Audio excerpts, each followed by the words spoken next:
um, we have our finished animation, but what if we needed to add something to this chicken here? What if we needed to add some more chicken, okay, to this chicken layer? Unfortunately, we've imported our project already. There are two ways to go about it, including, or which I'm talking about, including other elements that you wish that you would have imported or added to your project file earlier on.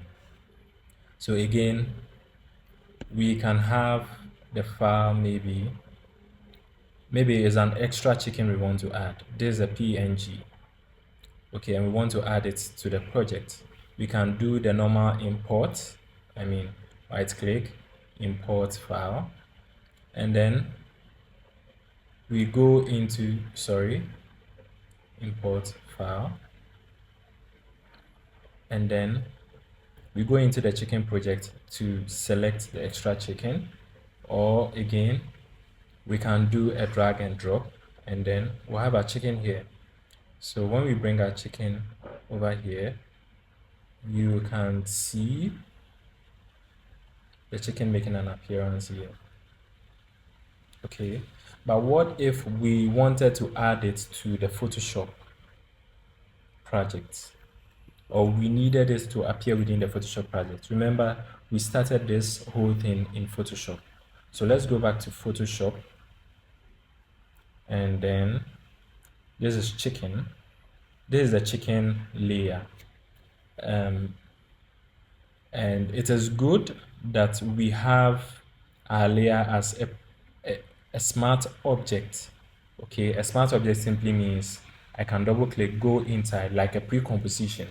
I can move this, save it, come back here, and then it has affected what we have over here. So assuming this was not a smart object, we would have right clicked and then smart object before we do the change that we want to do. Now it is good that we already have the layer as a smart object, so we can double click and then we open it. Now we can go ahead and bring our chicken layer, our extra chicken layer or file, and bring it in here. Okay, and let's just say we're going to bring it right behind this chicken, the bigger chicken. So we have parts of it here. Okay, and let's even duplicate it and have extra over here. Okay, and maybe we can go ahead and duplicate this, hide this, make this a smart object so we can retain the quality, and then we scale it down. So we have something like this. This doesn't look real or practical, but for demonstrative purposes, we can have something like this and something like this. Okay, and then we save it. The moment we save it within this smart object area, it is applied over here. Now we can go ahead and save this project, Control S, and let's go back to After Effects and see the magic that happens.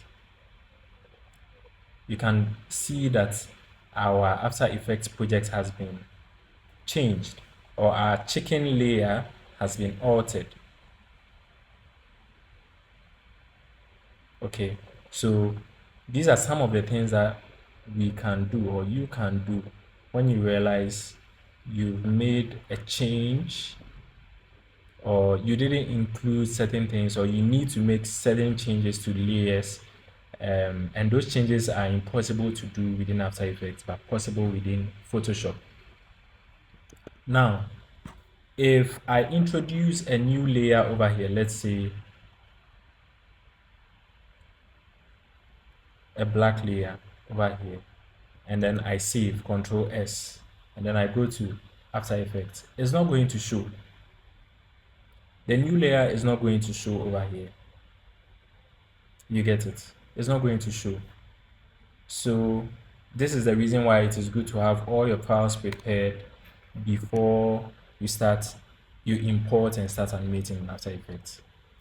Just imagine this shadow smart object. We change it to, maybe we change it within this area with a color overlay. We change it to a red. Okay. And then we save it. And then we see it as red over here. And then we save it here. We go to After Effects and then we take a look at our shadow. Our shadow has changed to red over here as well. So these are some of the ways you can re-edit a finished project or a project you have already imported from Photoshop into After Effects. So that is it. I'm just going to undo everything we have here and then save and go back to After Effects and see the change over here.